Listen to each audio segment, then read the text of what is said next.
살다 보면 왜 유독 어떤 사람한테는 좋은 일만 계속 생기고 또 어떤 사람한테는 나쁜 일만 반복해서 일어나는 걸까요? 오늘은 운과 불운에 대한 아주 독특한 관점을 통해서 우리 삶의 패턴을 한번 깊이 들여다보겠습니다. 자, 여기 보세요. 한쪽은요, 평생 번개를 5번이나 맞은 사람, 그리고 다른 한쪽은 복권에 5번이나 당첨된 사람입니다. 이게 믿기 힘드시겠지만 둘 다 실제로 있었던 일이라고 합니다.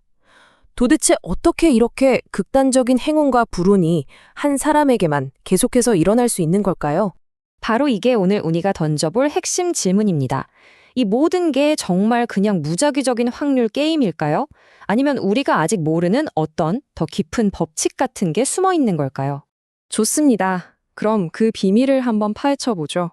오늘 살펴볼 관점은요, 이런 극단적인 사건들이 결코 우연이 아니라고 말합니다. 오히려 반복되는 패턴의 일부라는 거죠. 이게 참 흥미로운 지점인데요. 왜 꼭 교통사고 나는 사람만 계속 나고, 퀴즈 같은 거 하면 꼭 당첨되는 사람만 계속 되잖아요? 병원에도 보면 단골이 있고요. 복권도 마찬가지고요. 마치 행운이나 불운이 자석처럼 특정인에게 착 달라붙는다는 거죠. 그런데 여기서 정말 이상한 점이 발견됩니다. 엄청난 행운의 상징인 복권 당첨자들 있잖아요. 그중 90% 이상이 결국엔 파산하거나 불행해진대요. 아니, 행운이 정말 좋은 거라면 결과가 왜 이럴까요? 이건 뭔가 운 너머에 다른 원리가 작동하고 있다는 걸 아주 강하게 보여주는 거죠. 그럼 그 다른 원리라는 게 대체 뭘까요? 여기서 아주 독특한 해석이 나옵니다. 우리한테 일어나는 모든 일은 행운도 불운도 아니고 대자연이 우리한테 주는 일종의 수업이라는 겁니다. 물론 여기서 말하는 공부는 우리가 생각하는 그런 책상머리 공부가 아니에요. 삶의 모든 경험을 통해서 꼭 필요한 교훈을 깨우치는 과정, 그러니까 뭐랄까 일종의 수행 같은 거죠. 이 문장 하나가 이 관점의 모든 걸 말해주는 것 같아요. 당신의 삶이 곧 당신의 숙제다. 모든 사건은 하나의 교훈이다. 우리 인생 전체가 하나의 거대한 교실이고 우리가 겪는 모든 일은 거기서 풀어야 할 숙제라는 거죠. 그리고 그 수업은요, 정말 어디서든 일어날 수 있어요. 병상에 누워서 금융사기를 당하면서 교회나 절에서 아니면 시끌벅적한 시장 바닥에서도요. 각자에게 꼭 필요한 맞춤형 공부가 지금 이 순간에도 진행되고 있다는 겁니다.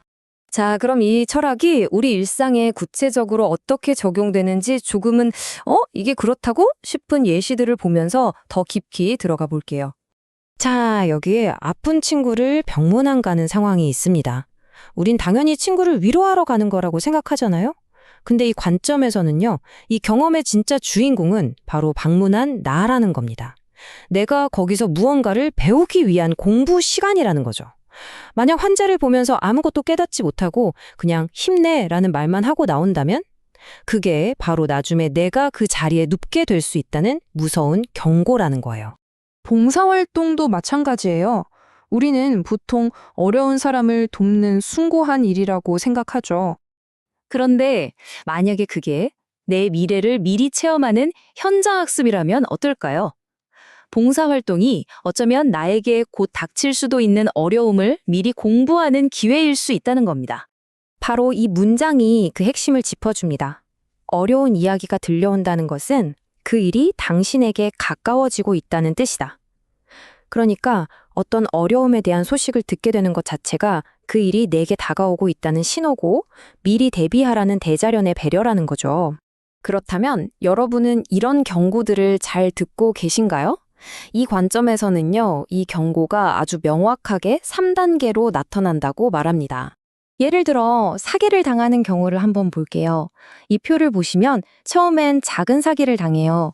근데 이때 내가 뭘 잘못했나 교훈을 얻는 게 아니라 그냥 재수없어 하고 원망만 하면 다음엔 훨씬 더 큰 사기가 찾아온다는 겁니다. 이 패턴을 우리가 깨달을 때까지 점점 더 강하게 반복된다는 거죠. 자, 이 경고의 3단계는 이렇습니다. 첫 번째는 간접 학습, 뉴스나 책으로 어떤 문제에 대해 알게 되는 거죠. 두 번째는 직접 청취, 내 친구나 지인이 그 일을 겪었다고 말해주는 단계예요. 그리고 마지막 세 번째가 바로 직접 경험, 그 일이 나한테 실제로 일어나는 겁니다.